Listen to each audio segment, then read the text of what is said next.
Hello, guys. Well, power failure throughout our neighborhood.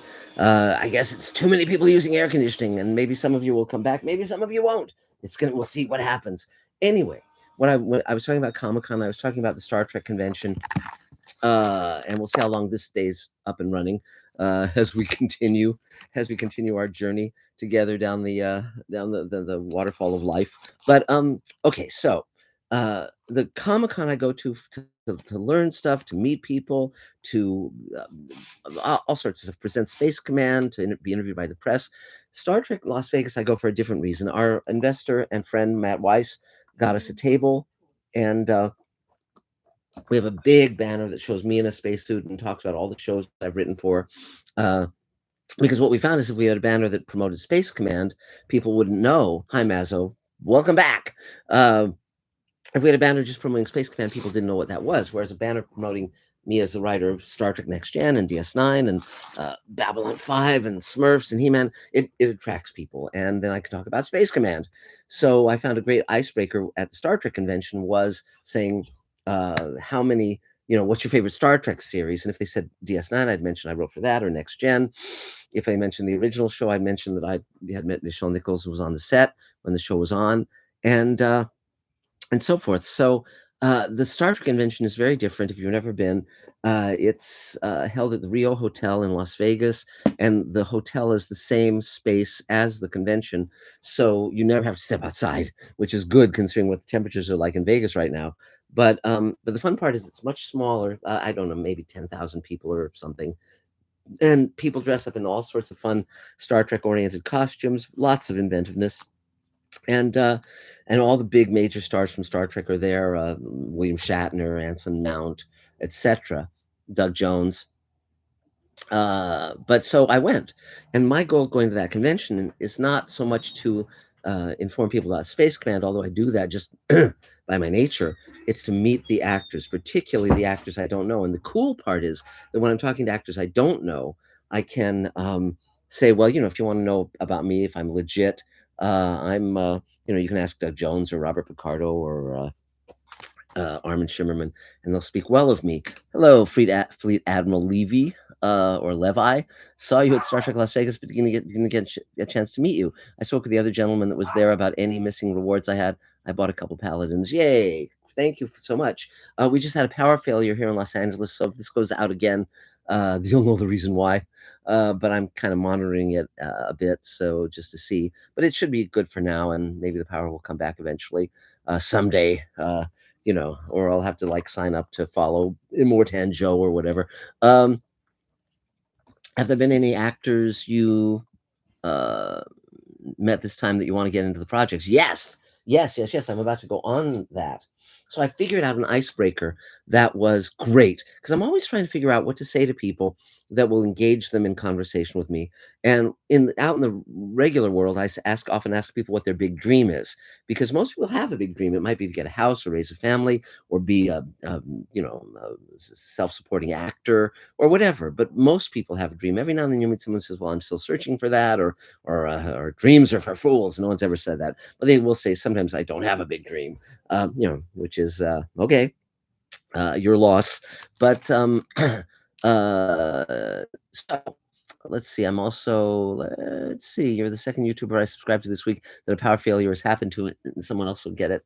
It happens in threes. Yeah, well, yes, and but that's okay. I mean, we'll roll with it. You do what you can do. But and I have my nice little icy drink here, soda water. Um, Continuing on. So I go to the Star Trek convention mainly to meet actors and bring them into Space Command. Now, there were actors at Comic Con as well. There's three actors from the movie Aliens that I very much want to work with. And that's an ongoing conversation. But what I decided to do this time with the Star Trek actors, and again, because you're looking for the icebreaker, because all the time they're getting people saying, "I want you in my movie. I want you in my TV show." You don't want to say what everyone else is saying because they're going to immediately have their defenses up. Let's see, blah blah blah blah. Everything's fine. Get Paul Reiser. I love him, but I have to meet him. That's the trick. Because if you reach out to the agents, they'll blow you off because you don't have hundreds of thousands of dollars to pay their clients, and so they don't care. But if you meet them at conventions in person, it's a very different equation. So what I figured out to say to these actors and it worked like a charm, was, "Hi, I'm Mark Zicree. I wrote for Star Trek: The Next Generation and Deep Space Nine, and my fans gave me $4 million to open my own studio, and I've got 3 stages full of spaceship sets and giant robots and aliens and spacesuits." And then here's the kicker. I say, "And you can use it for free if you need to shoot a proof of concept or, a, short." Obviously, I can't let them use it to shoot an entire series or a feature because that locks it up too long, but no one's ever offered them a studio for free. So that really, really worked. And so I'll show you some of the actors that I was talking with, and uh, I think you'll really, really dig it. So this is a photo of me. Let me get the angle right there with Jess Bush. She plays Nurse um, Nurse Chapel on Strange New Worlds, and she's quite wonderful. Interesting enough, as you can see from this, her hair isn't platinum blonde; it's brown, and she's also Australian. So I thought, well, I've been talking to Gigi Edgley too. It might be fun to have them play sisters. That could be a lot of fun, and keep their Aussie accents. Let's see what else. Yes, and then of course we're going to have Armin Shimmerman. Armin, here's a photo of me when on the DS9 set. There, you can sort of see it. Let me see if how close I can get this. Yeah, there it is. There, it focuses. Pretty cool, huh? That's Armin in his what he used to call for his Ferengi drag. But then, of course, he played a female Ferengi, so I don't know if he still uses that. Am I gonna have Kitty too? Yes, I think that'd be great fun, and yes, we should absolutely. So, and she's playing. Actually, she plays an interviewer in a. We've cast Armin in Elaine's film in Voiceless Roar, and Kitty will play a news interviewer interviewing him. He plays the mayor of this small town in the Midwest. So, but he's also in Space Command, and he's also going to be in a lot of our other projects. Then I also talked to the wonderful Gates McFadden. You can see her here. There you go. Let's see if I can catch the light a little bit better. It's a dark photo. And the other thing I would do, by the way, is I would buy photos from them for them to sign because it might be $60, but it's $60 well spent, because it's sort of a mark of respect, so but Gates I'd met before, and I've cast her in Sweet Haven, as twins because Sweet Haven is the project I'm doing with Rock Neil Bannon, creator of Farscape, who where everyone in the world under 60 dies of a bioengineered disease, and the people 60 and above have to figure out how to save the world when they can't reproduce. And it's a very fun show. We did 2 table reads during the pandemic. We got Barbara Bain and Veronica Cartwright and Gates McFadden, Michael Harney, Robert Picardo, James Hong. I've been talking to George Takei about it. Oh gosh, who else is in it? Ethan Phillips. I have an idea for Walter Koenig part that he could play in it. So I mean, it's really really great fun. And Kristen, oh, what is her name from Lost in Space? She played the older sister in the original Lost in Space, and she's still very beautiful. And so she's going to be in it playing Robert Picardo's wife, which will be very very fun. So I talked to Gates, and we're gonna start shooting Sweet Haven very, very soon. And then also, let's see, what about getting past Doctor Who actors like Eccleston and Smith? Um, Again, you see, the challenge is going to conventions and meeting them because that's what gets this stuff working right. Now, also, I talked to Michael Dorn, let's see, and Jonathan Frakes both.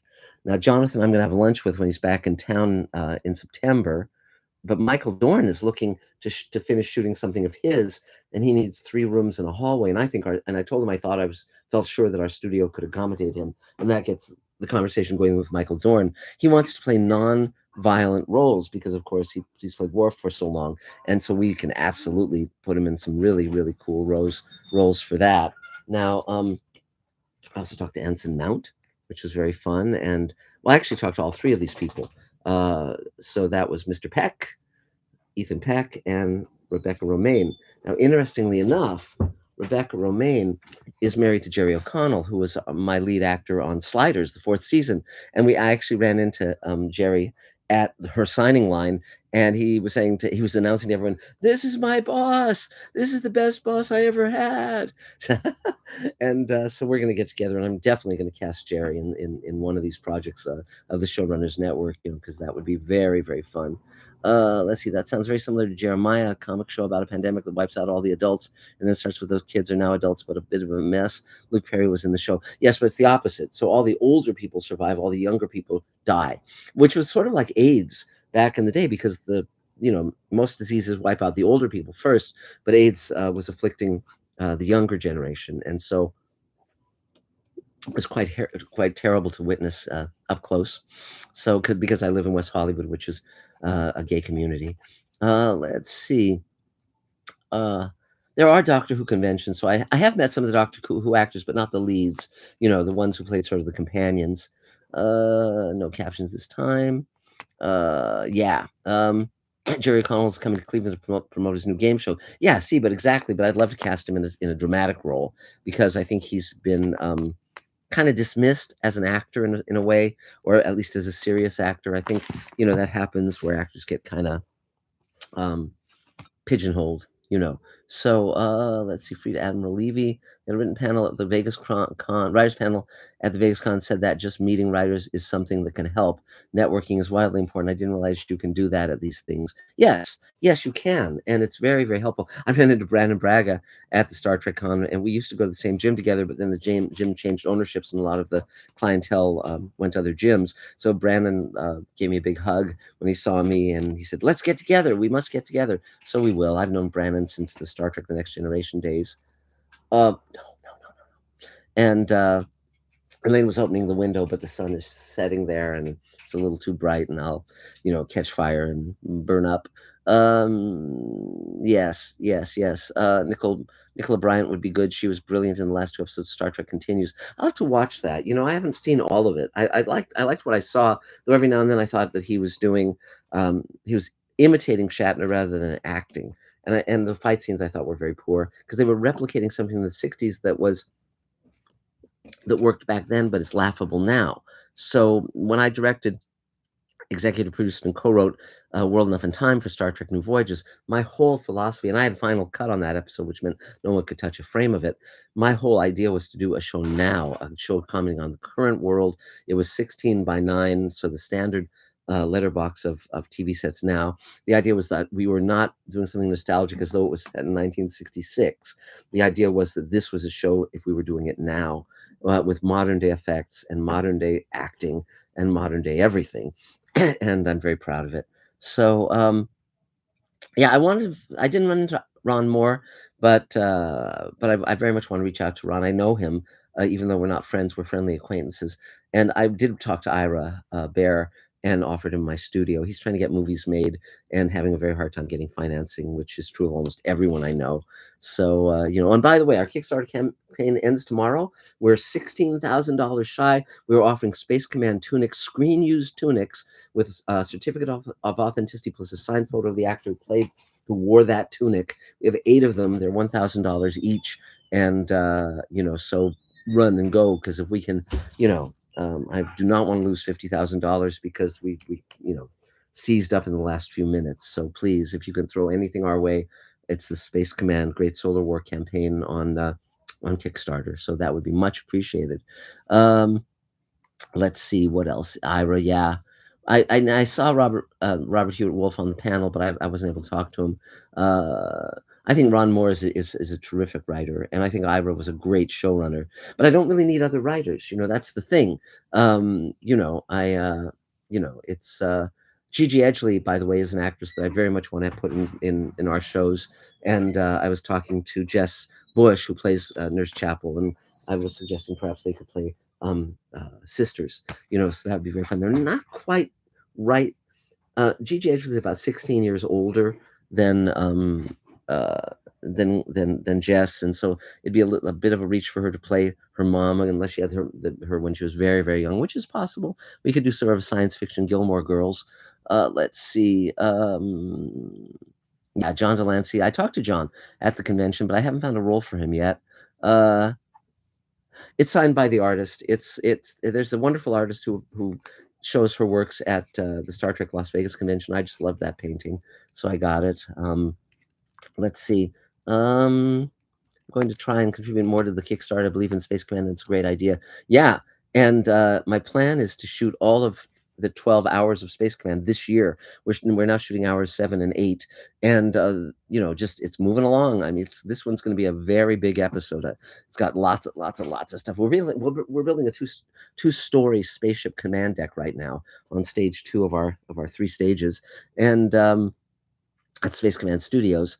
Blah blah blah blah blah. Yes, 60th for the whole franchise. Wow, amazing. Time flies, doesn't it? Yeah, I should ask John Delancey that. Now, another actor I talked to is Mary McDonnell, and I haven't cast her yet. And I'd love to work with Edward James Olmos, of course. But my friend Michael Ninkin was one of the top directors on Battlestar Galactica. He directed a lot of episodes, so I'm going to email him to put on a word on my behalf, and then I'll take Mary McDonnell to lunch and find out what she wants to do, and then we'll cast her in one of. But what I'm going to do now is basically in terms of Space Command, and we're doing the Showrunners Network, 6 series, and Elaine's movie Voiceless Roar. So, and we're now selling shares. By the way, Space Command shares are $7,500 each. We have about 40 investors, and Showrunners Network, which is 6 series, and the feature, including Space Command, those shares we're offering 200 shares at $105,000 each, and we have 2 people buying in already. So, because you get, a share of each show, which is pretty phenomenal. But I'm going to be casting all of these shows because I have so many actors. Tim Russ, I mean, there's so many actors who want to be in Space Command and my other projects, and I just have to get to it. I have to pick up the pace. So, and that's what money allows me to do. I always thought, hi Mark. I always thought the end of World Enough Time was a corrective to the Sea on the Edge Forever. Yes, yes, that was exactly right. Because I love City on the Edge Forever. It's one of my favorite Star Trek episodes ever. But the problem with it, and I won't say a problem with it, but Kirk doesn't give Edith Keeler a choice. He doesn't say to her, unless you die, the future is going to be a nightmare. And in this episode, in More Enough Time, very deliberately, in this one, Kirk says to her, unless you die, everyone else dies, and so and she makes the choice to give up her life. So that was the alternative, where the female lead makes the choice herself. So it's sort of like, Edith, you got to throw yourself under that truck, you know. So but Christina Moses is going to be more episodes of Space Command and everything we're doing. Let's see. I saw her at the politics masters there with Mary Trump. They had to distinguish each other by calling her Madam President and Mary Trump as Mary. That's very funny. Uh, yeah. uh, yeah, well, yeah. I mean, giving the scripts we have now for Space Command and Magic Time and Fugitive Space and Sweet Haven are all really, really, really great scripts with great roles for characters. I think that anyone who reads these scripts would die if they're an actor to be in them, because yeah, I mean, you can watch Space Command and you can see how rich the characters are, and that's our main goal, to have it not to be just be flat characters. So, but yeah. So here's a few more people I met at the Star Trek convention. This actress was in yikes. Oh brother, where art thou? She's one of the sirens, or sirens as they call them, and her name is Muselta Vosler, and she's been in Trek and a lot of stuff. And so I talked with her and had quite a lovely conversation. And I got to talk to the great Christopher Lloyd, of course. And so I'm reaching out to his representative to see if we might get him. He's very old, but it's Christopher Lloyd, for God's sake. Now, also, there are some actors that I just love just because they're classic. I probably won't put them in Space Command, but there's, Bobby Clark, who played the Gorn, one of the great, great, great characters. And, it's funny, I gotta say, that rubber suit with its weird eyes, I like much, much better than the CG versions of the Gorn they've done since. And, it's like, okay, it's a guy in a rubber suit, but it worked. It worked for me. It worked much better because it was physical. It was physical, and there he was, and he's a lizard guy, so he obviously is not going to be very expressive.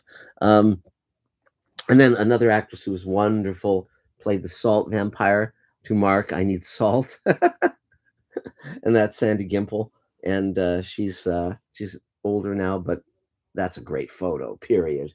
So I also met Missy Pine from Galaxy Quest and talked about perhaps taking her to lunch, getting to know her, so that we could put her in something. She's a wonderful actor. Um, let's see, blah blah blah blah blah. And but these are actors I want to work with, you know. So for instance, uh, this is Rico Ross, who's in Aliens. I've been talking about putting him in our show, and he'd be wonderful. He's the black guy on the, I guess, green left, I guess, and quite something. And let's see, what else do we have? Oh, I've also been talking to these two actors from Aliens. So we're, Vasquez, and her pal. They're older now, but still wonderful, and it'd be great to have them in something of mine. And I'm working on it. I'm working on it. So I think we'll get them. Now this is also, as you know, Bill Mumy is in both Redemption, Space Command Redemption. So I'm also writing a role for him in Great Solar War. This is the two of us on the set of Babylon 5, if you can see it. Pretty fun, and I've known Bill since I was 7. So let's see. Are you familiar with Martha MacIsaac? No, I haven't seen her, so I'll check her out. Really love the rough cut and how you did not spoil the reveal ending. Very dark city director's cut of you. My yeah, my son asked why the hoodie design had the rectangle design like a cinnamon poster. I don't know which hoodie design. I'm not sure what we're talking about, but you mean the hood that oh, let's see. Wait. My son asked why the hoodie design had the rectangle design like a cinema poster. I don't know. Just elaborate on that, and I'll answer it. Did you ever see the colored Twilight Zone where Bill Mumy's daughter has the same ability to read people, cornfield, etc.? Yeah, no, I haven't, and I have to check that out. The I would like to see, I actually did have lunch with Bill Mumy when I was producer on Sliders, and we were talking about doing a Sliders episode where they slide to an Earth that's basically the Earth that Anthony has left in that little town, and with him playing a grown-up version of Anthony, and I think that would have been incredibly fun. And Jerome Bixby is a very underrated writer. He wrote the original novella that It's a Good Life is based on, and he also came up with the Mirror Universe. He wrote the script for the Mirror Universe episode, Mirror Mirror of Star Trek. He was a very good writer and had really really great ideas. So there you go. I have to name one of the characters Bixby, but then we'll figure I'm naming him after Bill Bixby. So we'll see. Maybe I'll name him Jerry Bixby. Um, let's see. Hard to see me with a mustache. Well, here's the story about the mustache. Like many teenagers, I grew a mustache at 16 to look older and kept it until I was 40. And then I went to England with Elaine on the idea that I would shave it. And if I looked really peculiar, like for instance, my friend Michael Reeves had a beard and mustache for as long as I knew him, but at one point he shaved them off, and he had no chin. He basically had a lower lip and a neck. So clearly he had to grow the beard back because it gave him the illusion of a chin. But so I shaved the mustache off in England with the theory that I could grow it back back to America if I needed to. And it was really a weird experience. It took me 2 days to work up the courage, and I shaved it off, and my upper lip was fish belly white, and it was so sensitive I could feel the breath from my nostrils on my upper lip. And then I went out to the dining room of the hotel we were staying at, and Elaine looked at me like, "Who are you?" Basically. But the moment I shaved it off, it was obvious I shouldn't have had a mustache. It was, two village people by far, and so I haven't looked back. Let's see. Bill Bixby did a Twilight Zone. Oh, that's interesting. Yes, he did. It's funny how mustaches can change the face. I much prefer a mustache on Tom Selleck. I get confused when I see him without it. Yes. I agree. Now, another actor that I actually did already film for Space Command was the great Keir Delay. And I actually shot a scene of him saying a scene from 2001 that was cut. And I'm going to have a sequence where we walk past a screen and Kira's in a Space Command uniform and he's saying this report to a Space Command officer who's taking it down. So that's going to be incredibly fun. And but that's still to come. Uh, but I have talked to him on several occasions. Amazing, wonderful actor. Uh, Yes, yes, yes, yes, yes. It does have it is taken from a poster, and that's what it is. Yes, absolutely. And again, um, you know, if you want any kind of variations on that, we can definitely do it. Here's another actress I talked to at the Hollywood show actually recently, Lee Taylor Young, and she was the female lead in Soylent Green, one of the three great Charlton Heston science fiction movies. And I'd love to cast her as well. She's wonderful. And the three, by the way, the three great Charlton Heston's science fiction movies are, of course, Soylent Green, Planet of the Apes, and The Omega Man, and they came in quick succession. And he's terrific in all of them, and they have wonderful, wonderful things in them. You can fault them for being dated now, but still, Charlton Heston was terrific, and I recommend those movies highly. Let's see, Mark. You need to watch the Mirror Universe episode of Star Trek Continues. It's called Affairs of the Mall. Yes, they actually approached Michael Reeves and myself to write that episode, and but we couldn't come to terms, and so we had to reluctantly say no. But I thought they did a terrific job with that episode, and they found an actress who looked so much like the original female lead of that episode. So it was job very well done, very well done. And yes, I don't mind data as long as there's either quality or just silly camp entertainment. Yes, and also you have to meet something where it lives. It's sort of like if you go back to the 20s or the 30s or the 40s, the 50s, or any of these other decades, there are going to be variations in acting style and directing style. It's movies are slower, particularly silent films are much slower. The audience has had to get used to the pace that we now watch things at. And also the editing technology changed things significantly because now you can edit so easily compared to film editing, how it used to be back in the day, that you can say, okay, let's take 2 frames of that. Let's speed that up 10%. We can do all sorts of things that were impossible before. And let's flip that image, and that serves us greatly. But that's how it goes. So let's see, what else are people saying? Linda Carter would be cool for Space Command. I haven't seen her, so I don't know. But but yes, of course, Linda Carter is wonderful. Let's see. We can do a lot, but honestly, I prefer movies from 30s and 40s. Well, they have each decade, I think, has great films in it, and they differ significantly. But I can quote some of my favorite movies from the 20s, the 30s, the 40s, the 50s, the 60s, etc. So I mean, okay, let's do it a little bit. The 20s, obviously, Metropolis is a spectacular film. Nosferatu is a great, great film. The 30s, I love Bringing Up Baby. I love the movie Holiday with Cary Grant and Katharine Hepburn. I love Things to Come, written by H.G. Wells. Many, many other films. Maltese Falcon, uh, on and on. It's a great era for movies, the 30s, The Thin Man, all sorts of stuff.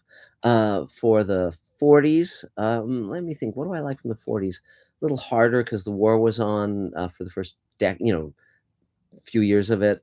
What do I like? I like The Big Sleep, Howard Hawks. I like. I'd have to go back and look at that list. But the 50s, obviously, Forbidden Planet, Day the Earth Stood Still, Invaders from Mars, many, many other films, lots of great films from the 50s. 60s, obviously, Star Trek on television, but also in terms of movies. Let me think. What '60s films do I like? There's a lot of them.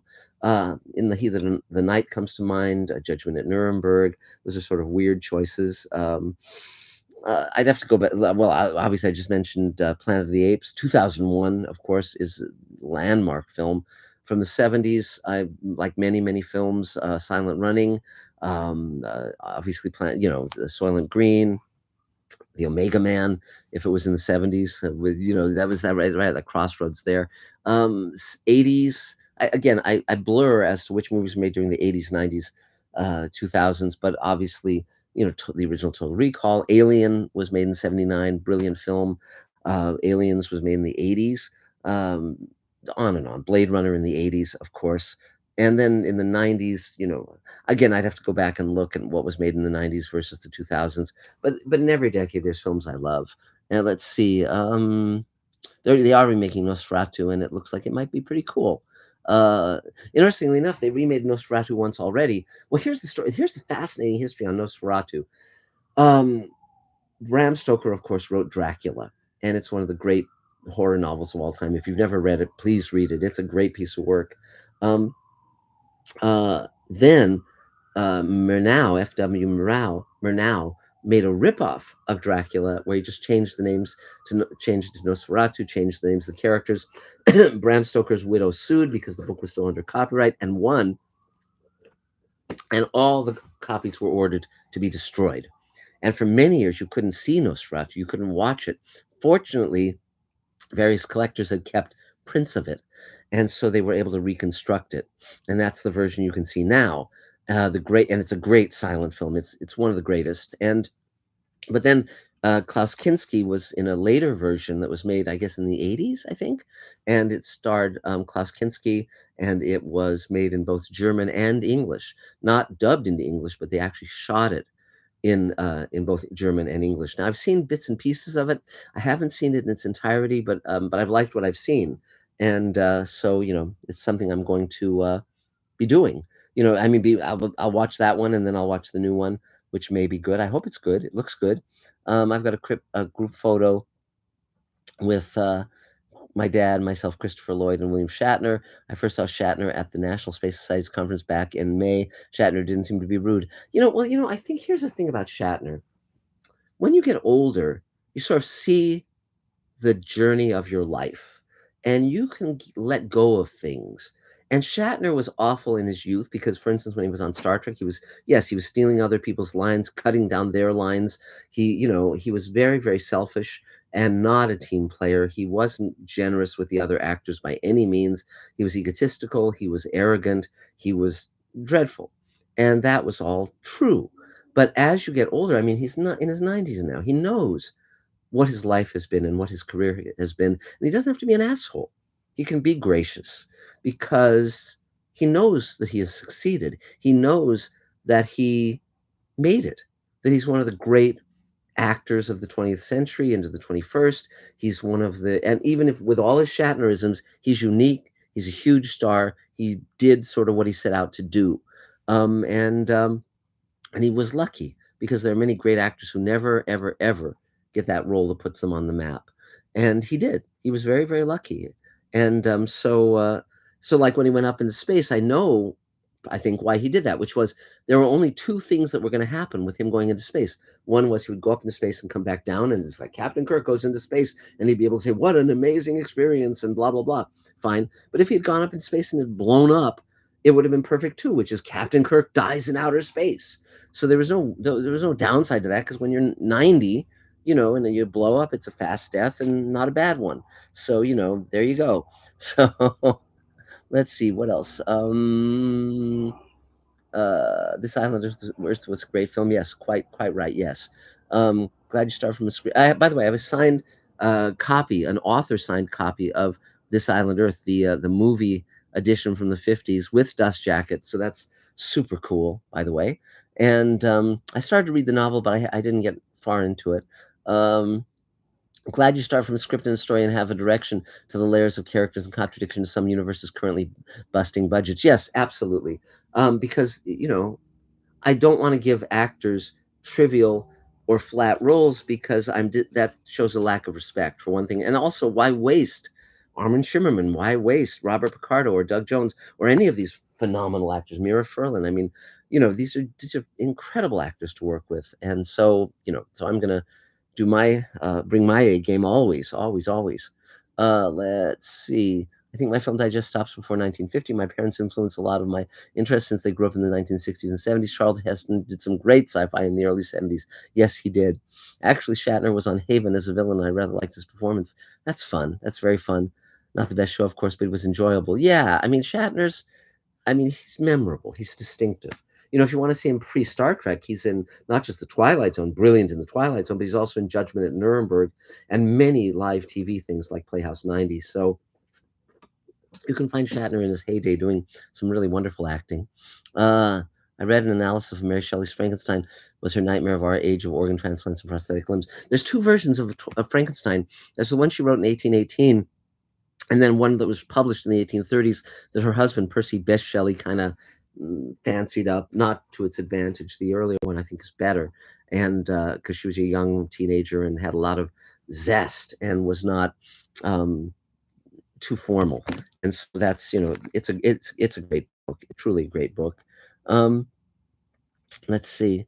As an underappreciated 60s film, Mirage, a thriller with Gregory Peck, Walter Matthau, and Diane Baker. Yes, interestingly enough, Diane Baker, the great Diane Baker, who's also in They're Tearing Down Tim Riley's Bar, one of the great Rod Serling night galleries, she was a member of my roundtable when she was living here in LA. So I actually got to know her as a person. Very nice woman, very, very nice. Let's see, Sigourney Weaver. Yeah, but I'm not going to be able to get her. She was at the high school play of Alien that I went to, but I didn't have a chance to talk to her. Did you see the Third Rock from the Sun when Shatner played the big giant head? Yes. Lithgow redid this Twilight Zone episode in the film, and they had a good joke about them both seeing something on the wing. I know, it was terrific. It was terrific. It's one of the things that put Shatner back onto the pop culture world because he was lampooning himself. I think he was even nominated for an Emmy. Yes, because Shatner's in on the joke. Now I also talked to Ethan Peck and Anson Mount, and so I'm going to I think, be having lunch with Ethan Peck very soon. He's quite a nice guy, and Anson Mount, I really haven't talked to enough to get a relationship going, but I will. I will. And then here's another great picture of the Gorn, signed by Bobby Clark, who played the Gorn, which I really loved. Here's a photo of me, incidentally, on the set of Far Beyond the Stars. One of the most boring cast photos ever because they all look like just people who work in an office. But then there I am in the middle. I took the photo with both the cast of Sliders and the cast of DS9 the same day with me in the same clothes because two studios were shooting my work. I also talked to Terry Farrell at this convention and Nikki DeBoer, and I want to cast both of them, and so I'm going to be talking more to them. Here's another photo of me on the Slider set back in the day. Let's see if I can get this to settle down. Yeah. And if you look, there's a marquee for The Man Who Would Be King with Humphrey Bogart and Clark Gable, because my idea was originally they were going to make that film, but Gable died, I believe. And no, I think it was Bogart died. And so they never made the film. John Huston was working on it. And so I had them slide into a world where that movie did get made. And they come out of the theater talking about it. Very fun. But Jerry O'Connell, as I mentioned, I ran into him at the Star Trek convention. He was talking to people in the line waiting for Rebecca Romaine, his wife. And so I'm going to be getting together with him for a meal and seeing if I can cast him and stuff. He said, "Well, I'd be happy to audition for you," but it's like I don't need to audition Jerry O'Connell. I know he's talented and a team player and a great guy, and so I would just cast him, which would be great fun. Let's see. My brother got to meet and talk with Ethan Peck. He seemed fascinated by my brother as he starts his studies in biological anthropology. Yeah, he's a really nice guy, really down to earth. I mean, most of these Star Trek stars are very friendly and they're really listening to people and they're grateful because, as I said, most actors never get a role that puts them on the map. And Star Trek, I was at the Star Trek convention. I was thinking about this, which was, um, I'm so lucky that Star Trek came out when I was 10. It was the turning point in my life. It really made a huge impression on me and set me on the path to becoming a showrunner and a writer.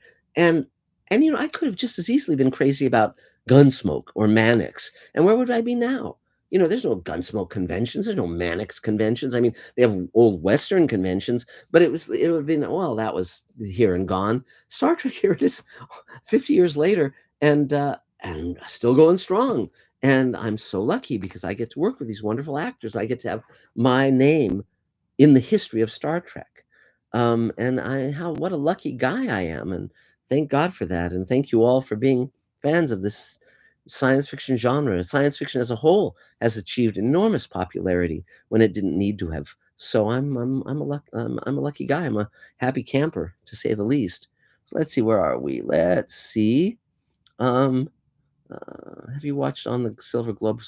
I haven't seen On the Silver Globe, but I love the original Solaris, the Russian one. It's one of my favorite movies and one of my favorite novels. I saw The Quiet Earth, but a long time ago, so I don't remember it well. Speaking of Rod Serling, see you at Serling Fest. Now I'm going to probably be there via Zoom, but probably not in person, just because they're flying in a lot of other people and weren't to be able to fly me in. So we'll see. We'll see what happens. At the last moment, I may change my mind and go.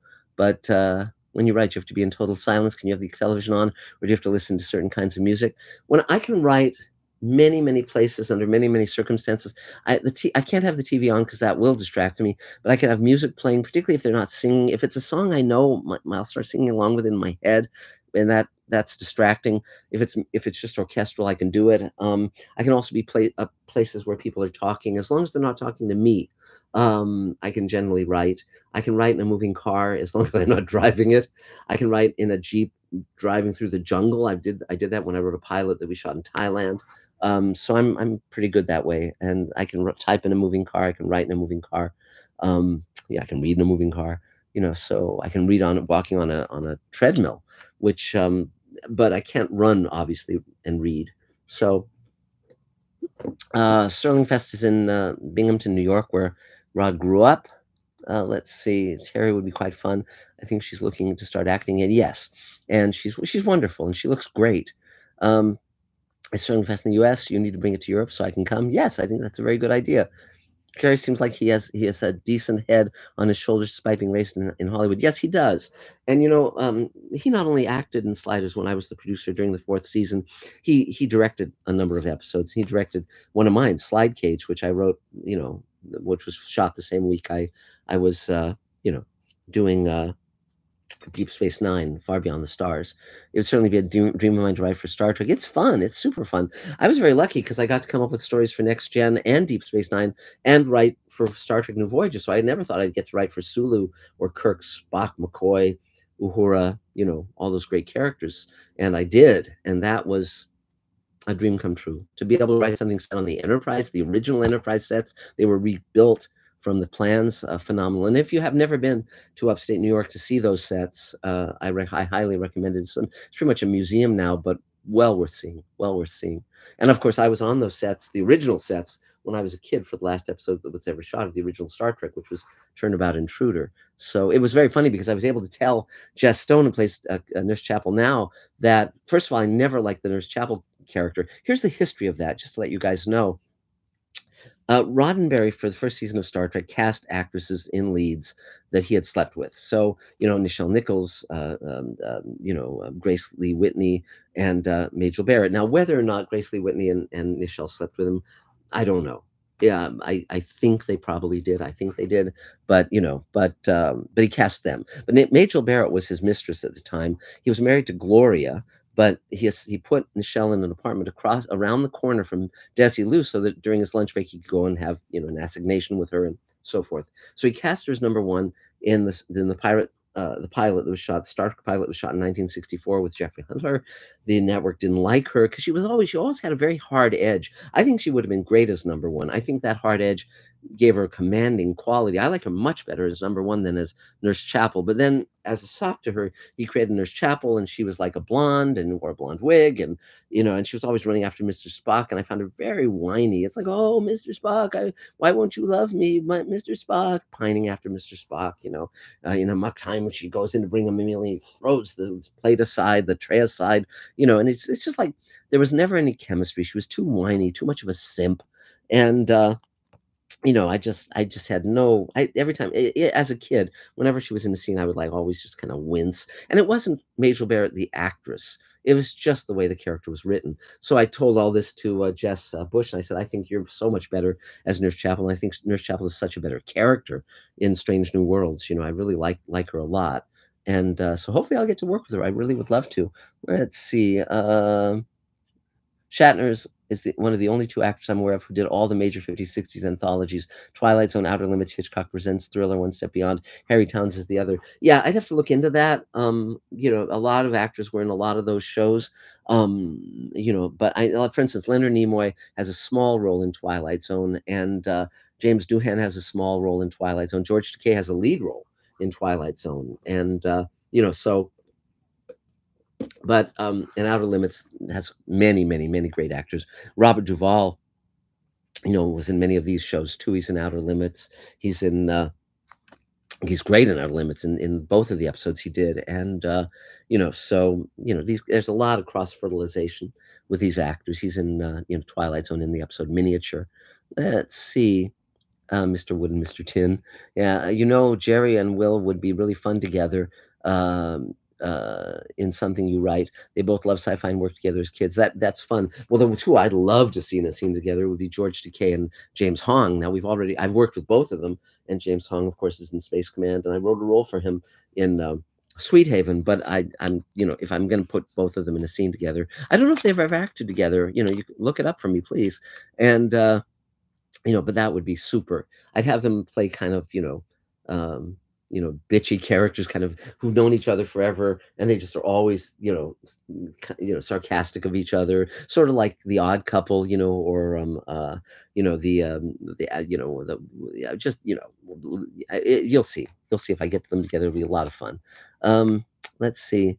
They both seem like decent humans. I never liked Chapel. Didn't really care for Waxana Troy either. Nothing against Majel, just didn't like her characters. I agree. 100%. There's a Clarion workshop in San Diego. I'm going to try my luck there. Worldcon next year is in Seattle. Do both. Yes, absolutely. The Clarion Writers Workshop. If you want to be a science fiction, horror, or fantasy writer, Clarion is the quickest road to a professional career. Absolutely. Here's another photo of me and Armin back on the Star Trek set. You can see that we're pals just by the way we're smiling. I also talked to Brent Spiner, so I'm going to be following up with him. His son is is a beginning filmmaker, and I'd be happy to let him use my studio. And again, a lot of this stuff is just taking these people to lunch and getting to know them, and write for them, write roles specifically for them. So we will see. Now another person I want to cast in Great Solar War. This is Amy. I believe it's Amy McDonald or Amy, whatever her name is. But she played Megan. She did the Megan dance in that movie. If you haven't seen Megan, it's a lot of fun. It's basically if the Terminator were a little girl robot. And another person I've been talking to about being in Space Command is Sybil Danning, the great Sybil Danning, and she still looks great. And I just have to figure out a role for her. That's the problem. See, some of the delay, like with many of these actresses, I just haven't found the right role to plug them into, and so I just need to be shooting a lot more. And so there you go. Yes. Brent and Saul Rubinek. Now I don't know the Lieutenant M. Ress. I don't know which show that's from, so I haven't seen that. Brent and Saul Rubinek were very enjoyable together in Warehouse 13. Yes, yes, yes. I didn't see that, but certainly that's true. Certainly that's true. Let's see if there's any other of the other actors I talked to that I wanted to mention that I'm going to be casting. Let me see if there's anyone else here. Um, there are a bunch of them. They're not all pictured here. I did take pictures of them or with. Oh yes, the big news, of course, is that I had extensive conversations with David Ajala from Star Trek Discovery and with Christina Chong from Star Strange New Worlds, and I'm very interested in casting them in the leads in Fugitive Space. And so I'm sending them the scripts, and if they like it and want to be in it, then I'll fly to London with Elaine and we'll take them out for a bite and talk to them about that because they would be spectacular in that. And so that is on the horizon, and I'll let you know how that progresses. So that's sort of where everything stands. You can tell I've been working a lot on developing these relationships and making all this stuff happen. And the when you come to London, I will let you know because I love love love London. Let me look through my notes here and see if there's anything else to tell you guys about. This is the notes I kept when I go to these conventions, so I don't forget stuff. I have to reach out to Alec Gillis, who does the creatures in Alien, because we're going to be designing an amazing creature in Fugitive Space. And we're also working on Jack Kemmer's Fleet Commander uniform for Great Solar War. Ian McCaig, my dear friend Ian, is designing it, and he designed Darth Maul and Queen Amidala. Let's see. The Dave Dorman is going to be doing a cover for the Space Command graphic novel. I think I'm hiring him. He's a Star Wars artist who designed the initial design for the Paladin. Let's see what else. Mark Lawrence is buying a share in Space Command, which is great. But David Ajala is phenomenal. He was in Night Flyers as well. He played Book in Star Trek Discovery, and I'm very eager to work with him. When you come to Cleveland, let me know. I can show you around. Yes, I'd love to do that. Sybil Danning is wonderful. She's just so great. How many episodes are left of Space Command? Do you know what you want to do after that? Yes. Let me walk you through it. Space Command is 12 hours that are broken into 2-hour stories that split down the middle as episodes. So the ones we've shot so far, we've shot all of Redemption, all of the bonus episode Ripple Effect that we did during the pandemic, and all of Forgiveness, which is the episode that follows right on Redemption. We shot all of that. We've started shooting Great Solar War, which is hours 7 and 8.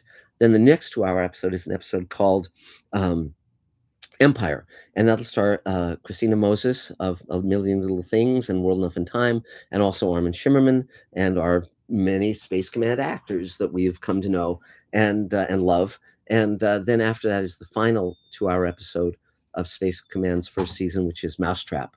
And we know what happens in that episode, but we haven't cast it yet. It'll have our Space Command actors. But then after that, I'm doing something called the Showrunners Network, where I'm creating 5 other series, and it's a slate of science fiction shows. So we're shooting all of those as what we used to call 2-hour backdoor pilots, where they can stand as a film, a 2-hour film, but they can also spin off as a series. So Fugitive Space is the thing I'm talking to David Ajala and Christina Chong about, and I'm partnering with Mark Fergus and Hawk Ostby, the writer producers who they did Iron Man, they did Children of Men, and they also developed The Expanse for television and ran that show.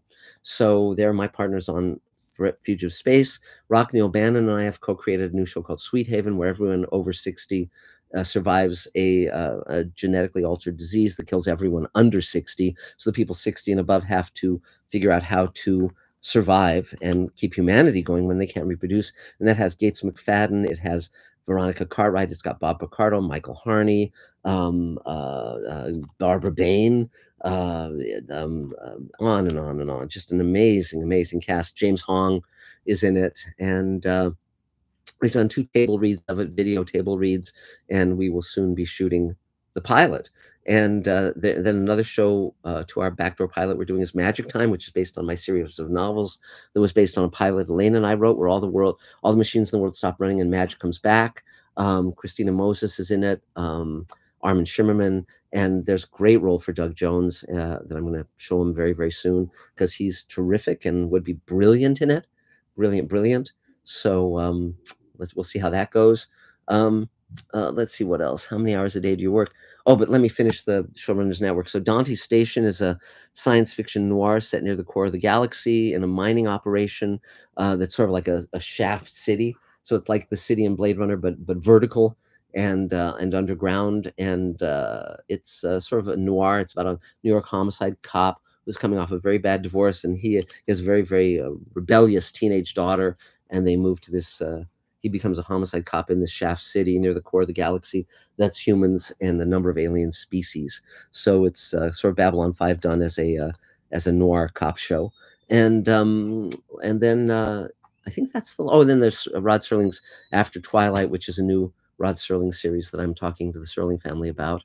So that's so I've got my hands full, and my idea is to create an ensemble of actors that goes from project to project to project. So we have Doug Jones in Space Command, and also in Elaine's movie, and Armin Shimmerman in Space Command and Elaine's movie, and Robert Picardo in Sweet Haven and Space Command, and so forth. So I'm building my ensemble of wonderful actors. And if anyone wants to buy shares in Space Command, they're $105,000 each, but you get to have a percentage of these shows, and the odds are that one of those 6 is going to hit big, because we've got a lot of great stuff, and very good actors and very good showrunners. So it's pretty cool.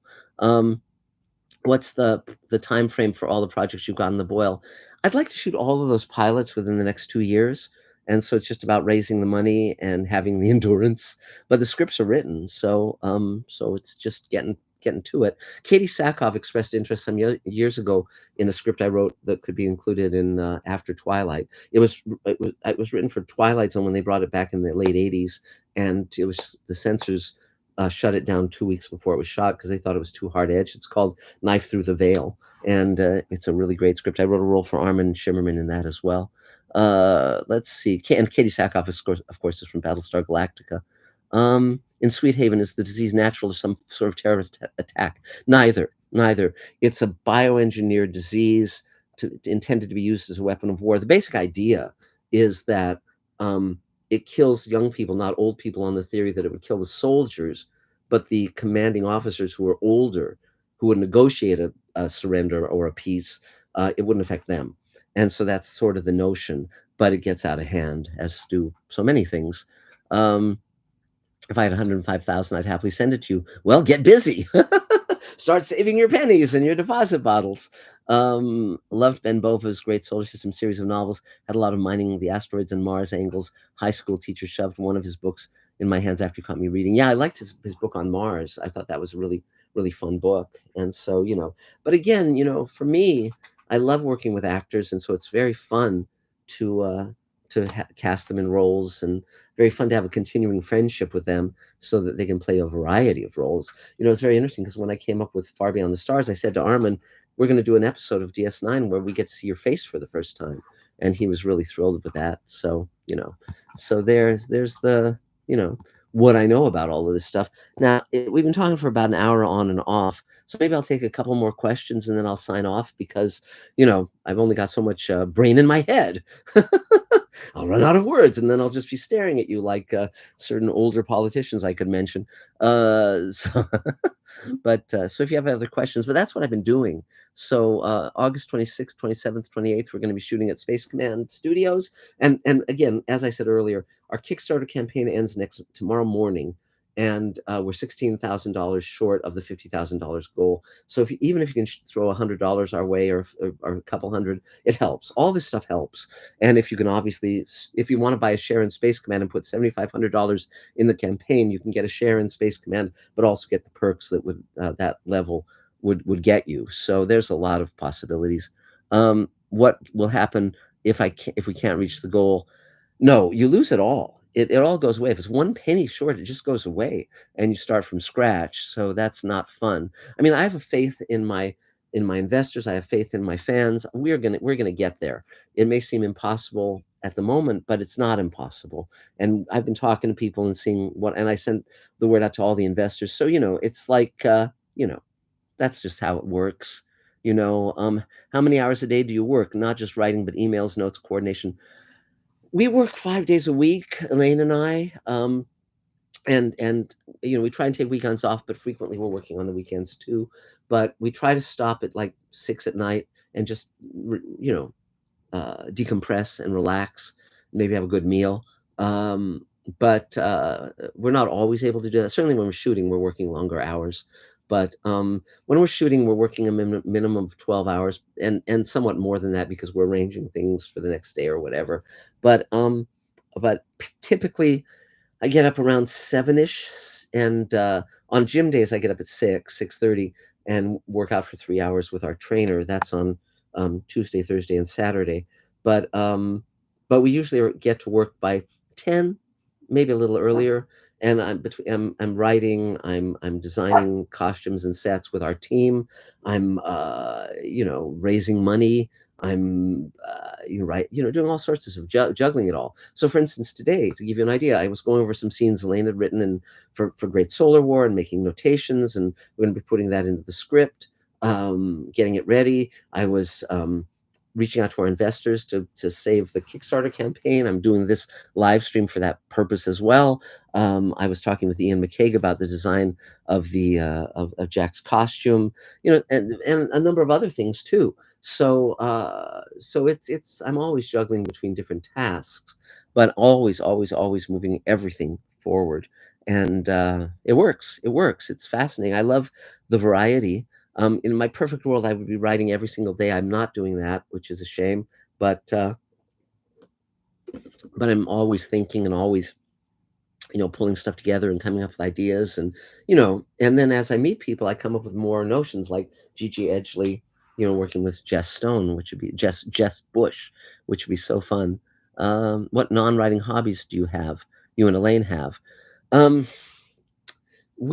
Science fiction is my hobby, basically. I mean, I love collecting books, antiquarian books, and used books. I loved going to Hay-on Wye in Wales, the bookstore town. I go to antiquarian book fairs. I collect spacesuits from different TV shows and movies, and that's for Space Command, but it's also for fun. I love travel, but I don't do enough of it. Elaine's hobbies. Elaine doesn't really have hobbies, but she loves travel as well. She's not a science fiction fan in the same way I am. She's not a book collector. She buys books to read them, so she enjoys that. She loves dogs, so obviously anything with our dog is great fun. When we have a day off, we will go to movies or go for a drive. Um, just the usual kind of stuff. We love going to restaurants and eating out. We do that quite often.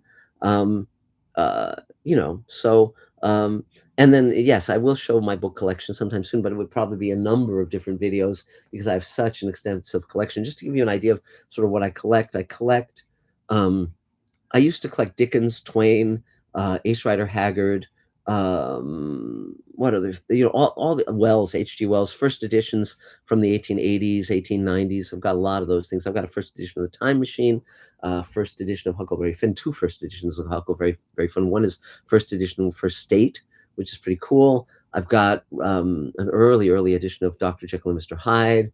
I've got all sorts of stuff of the first edition of Hound of the Baskervilles, first edition of Princess of Mars by Edgar Rice Burroughs, first edition of Fahrenheit 451, both in hardcover and paperback, both signed by Ray Bradbury, and on and on, stuff like that. I mean, I collect science fiction paperbacks from the 50s because I love the covers, and I collect hardcovers of science fiction books. I love the Heinlein juveniles. I have all of those, of course, and so forth. So it's just, it's a sort of rather a cornucopia, and so I will share some of that with you guys at some point in the near future.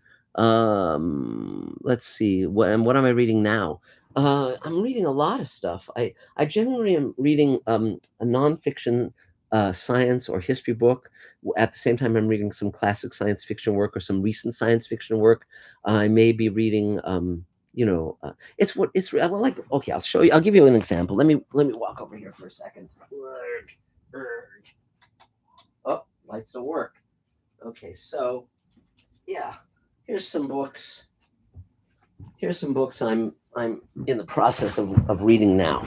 So here's Roadside Picnic by the Strugatsky brothers. It was made in the movie Stalker by Tarkovsky. I actually was hired at one point to adapt this as a movie for, I can't remember if it was Roland Emmerich, I think it was.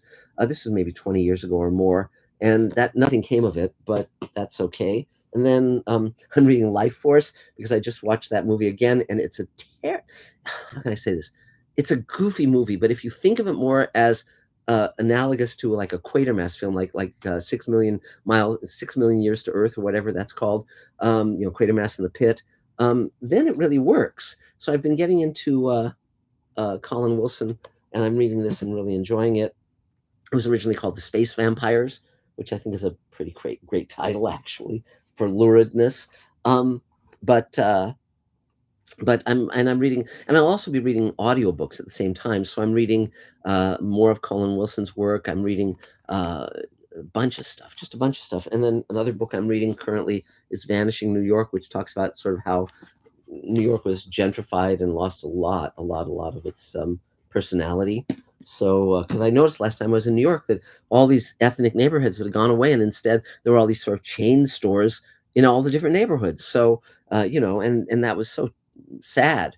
But New York still has some great bookstores. Many have closed, but they have great antiquarian bookstores and great museums and a street culture. Here's another book I'm sort of looking at, The Ultimate Solution. I love books where here, let me do this, where the Nazis won the war, just because, a lot of my family was wiped out by the Holocaust, and my mom and my grandfather and my aunt would have all been killed if he had stayed back in Poland, and instead of coming here, and I wouldn't be here. So it's kind of fun to read these alternate histories where the Nazis won, because it's like, hey, you guys didn't win, and I exist because you didn't win. So as a Jewish person, so pretty fun. I was also reading short stories by Walter M. Miller, who wrote the great book Canticle for Leibowitz. So that's some of it. I also started reading Legends in Lipstick, which is a memoir of the golden age of Hollywood that I was enjoying very much.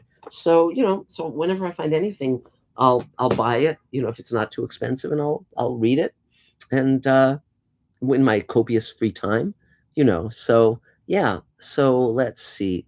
Uh That's very funny, Merle Haggard. Uh, H. Rider Haggard, for those who don't know, wrote King Solomon's Mines, which is a terrific book, and he wrote She, which is one of the great classics of fantastic fiction. It's about a woman who lives in the jungle in a lost kingdom and is immortal. And she is one of the greatest characters in literature, phenomenal. And I highly recommend the book. It's just spectacular. They have never made a great movie of that great book. And they should, because it's just, but it's very hard to have the world's most beautiful woman in a movie. I mean, they tried it with Ursula Andress, who's attractive, but again, it's very difficult. And But it's a great book. I've got a first edition of that. Let's see, best writer we've never heard of. Hmm, that's very interesting. Well, Charles Chilton.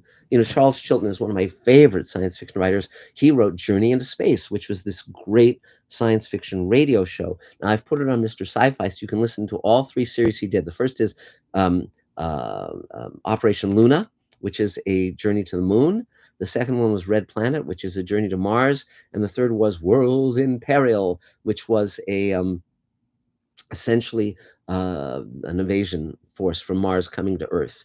And they're all three wonderful. The casts are wonderful. I have signed a copy. He wrote novels of all three of these because back then in the 50s when he did these shows, there was you might be able to record them on reel tape to reel tape. But for most people, that wasn't an option. So he wrote them as novels subsequently so that people could revisit these wonderful stories. And so I have a hardcover of that of Journey into Space, signed by Charles Chilton and the cast. And I would have loved to have met Charles Chilton. He lived into his 90s. He died not long ago, but I just was never able to run him to ground where I could contact him. Now he did a fourth adventure that was done as a comic book, and I'd love to publish that sometime in the near future as an issue of Space Command Comics, because I just love Journey into Space.